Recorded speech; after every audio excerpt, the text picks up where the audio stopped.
with Brittany Nicole. Today I'm doing something a little different. I'm not sharing a process video. I'm sharing how I plan on stash busting my Maggie Holmes collection. I'm going to share a bit about that process, and then I'm going to share a couple other little things I have going on. So I realized since I started doing this stash to sketch concept where I use a sketch and I use up my stash to create the sketch, I have used a ton of my scrapbooking stuff to the point that I have a very, very manageable amount. All of my pattern paper is in this container, except my Christmas and Halloween pattern paper, which quite frankly I could squish in there.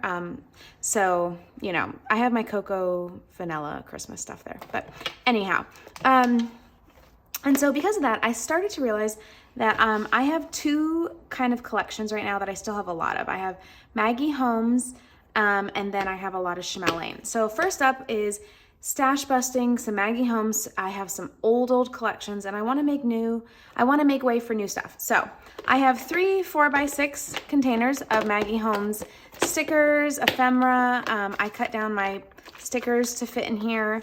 As you can see, I cut down the sticker sheets, and then I also have mixed in here ephemera pieces like this. So I have 3 containers full of this, okay? So I keep these containers out on my desk because this is the main place I am going to get embellishments and ephemera for my clusters. Then I also have a crazy amount of Maggie Holmes chipboard, okay? Some of these might be crepe paper, like I think this might be crepe paper, but honestly crepe paper and Maggie Holmes are so similar that I kind of sometimes will intertwine them. I definitely know this is Maggie Holmes. I definitely know this is Maggie Holmes. This I'm 50-50 on. I don't know if it's Maggie Holmes or crepe paper. Another Maggie Holmes, another Maggie Holmes, and another Maggie Holmes. So I am trying to put a serious dent in my chipboard. The other thing I wanted to put a dent in is my Maggie Holmes paper. So you can see this is how I usually will store my 12x12 paper. And then behind it, I will store scraps. As you can see, all I have in here are scraps. And that is because this is the process that I did. So what I would do is I would pull out a sketch. So I keep my sketches. I will collect sketches and then cut them up and keep them in this little basket from the farmer's market that we got fruit in. I will pull out a sketch, and then I will go, okay, I need blank, like I'll count how many pattern papers I need. So if you look at this, I know that I need a pattern paper here. I need a pattern paper for this black little decorative border. I need another pattern paper for this black strip of paper down here. I need another pattern paper here. I need some kind of journaling paper. I need some kind of other paper to create this kind of like folder label element. I need some strips of paper to create banners. And then I need a 4x6 photo and a title. So I look at this and then I look at what I have. So I already put together these kits. And once I shared some of this process, some people are asking how I'm planning on using up the whole collection. So what I did is I would take my sketch and I would go through my pattern paper that was only Maggie Holmes. There's a slight chance that I might have one other random manufacturer in here that was like a scrap. But the whole point was trying to get as much Maggie Holmes and maybe some crepe paper on the layout. For this layout, I plan on either using a black or white 12x12 cardstock. And I already printed my photo. And printing my photo helps me with using ephemera. So I pick a sketch and I pick the paper. So if we look at this little kit I put together, here is the pattern paper that I am using for this. Then I have a pattern paper to use at the bottom. Then I have this pink pattern paper to be the top. And then I have this scalloped pattern paper to go for this black scallop decorative border edge. Then I have a photo mat. Then I have some pattern paper to journal on. And then I threw in these 2 pieces of paper to create my banners and to punch these little elements on. So one reason I did this is because I could use this side and this side. And again, I can use this side and this side to create my banners. And then I printed the photo I want to use. So that is all in here. And because I'm only using Maggie Holmes, I already know that I'm only getting my ephemera from here and from the chipboard. And then I have this out in case if I want to add any more layers. And then the other thing I started to do is, and some of this might be crepe paper, but most of this is Maggie Holmes. I started to realize that Maggie Holmes has a lot of this ephemera where it's like bigger. And what's cool about it is I could cut this up and use this as a banner. I could hole punch this Hey Sunshine. I could cut this up. I could hole punch it. I could layer it. Let's just say, for example, this is my photo. I could layer this behind my photo. So I started to keep these kinds of pieces of ephemera out to have on my desk just to use to tuck here or there. But again, it's Maggie Holmes. And then I'm trying to put a dent in my chipboard. So when I look at this sketch, I might try to have some of these elements be chipboard elements. So if we're looking here, like I might use the watermelon chipboard. It's a little bit larger, and this is also a photo about the farmer's market. I might use this lemon and cherries chipboard because again, it's the farmer's market. I might put like a ticket because even though we don't pay like to get into the farmer's market, it kind of reminds me of something you might use a ticket for. And then I might use the butterflies because Rhiannon likes butterflies a lot, to the point that she'd almost want a butterfly room, but not quite according to her. And so then I also have this one again, so maybe I'll break this one open. So I would start off by going through my chipboard and seeing what chipboard can I use up. And then after I go through my chipboard, I would then go through these and just see what I want. And what I do when this is the case, so for example, if I'm putting this one together, I like this Simply the Best. I think it's cute. It matches the colors. I want to use it, so I'm going to put it here. I like this flower because it matches here, so I'm going to use it in an embellishment cluster. So I'm putting it on this acrylic stamp block so I don't forget that I want to use it on my layout. So I would just go through this, and I don't overthink it. I just go, okay, I know that I have this color going on in my color scheme, so I'm gonna put that out. I also have this kind of color, and I love having word phrases in my embellishment clusters, so I know it matches my style of scrapbooking. I don't really want to use these today. This, I want to use this flower sticker, and again, this flower sticker. And I just go quick. I don't give myself too much time to overthink things.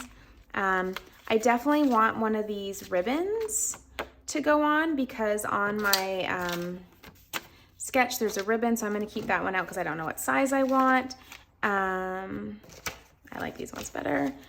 Again, Rhiannon loves butterflies, and so this is a sticker, but I think it's so old that it's not on there, so I'm just going to tear it off and take it out.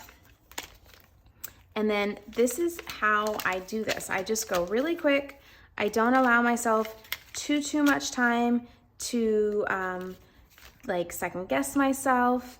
I am going to put those on there, and then let's just look through this really quick.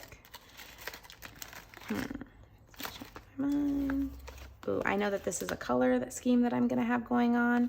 This is definitely our happy place. We love going to farmers markets. So this is where it helps already having the, I like that a lot. This is where it helps already having the photo picked out because I kind of know the story I'm telling. So it does make it easier to grab elements to add on really quick because I kind of know what the story I'm going with.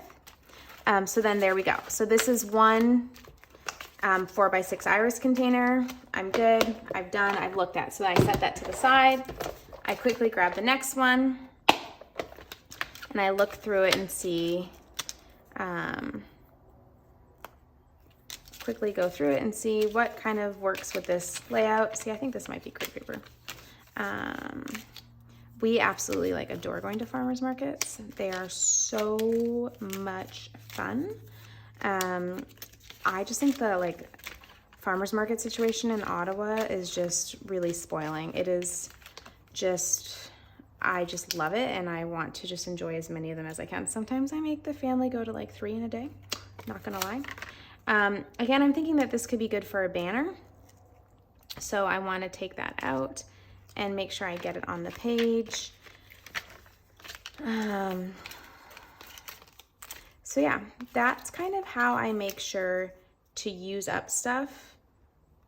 And yeah, I'm not gonna second guess it. It's gonna get on the layout. So that's kind of how I do this. This is, I think, how I end up being able to really kind of stash bust, is I don't allow myself too much thinking time or wiggle room. I'm gonna wanna use that as a banner. These, I'll probably keep out and use at the very end.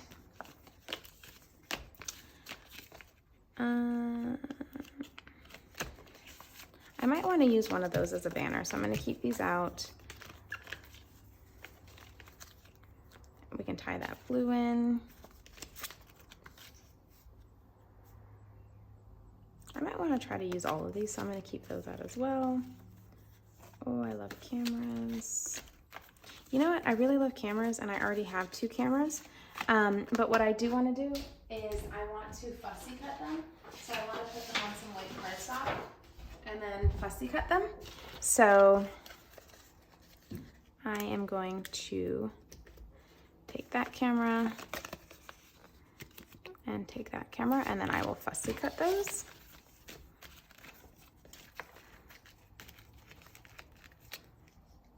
That's not the right color scheme.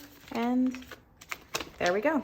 So I have now successfully gone through my ephemera really quickly. I know what I want to put on the page. These ones, I don't know exactly what I want to use, but I know I want to get these on there, and I want to use some of these on there. So I would set this aside. Now this is the next scrapbook layout I'm going to make, which is why I took them off the stickers, but I'm going to set that aside. All the loose ephemera, I'm going to just stick into the page protector. And then I'm going to also stick this in there to fussy cut later, and then the sketch goes back in. And there you go. So this is how I am choosing to approach stash busting my Maggie Holmes collection. The very first thing I do is I get a sketch. I then use the sketch to select papers. Then I select a photo.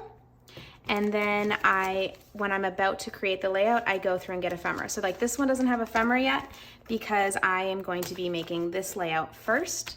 And then when I'm done that layout, I'll work on this one.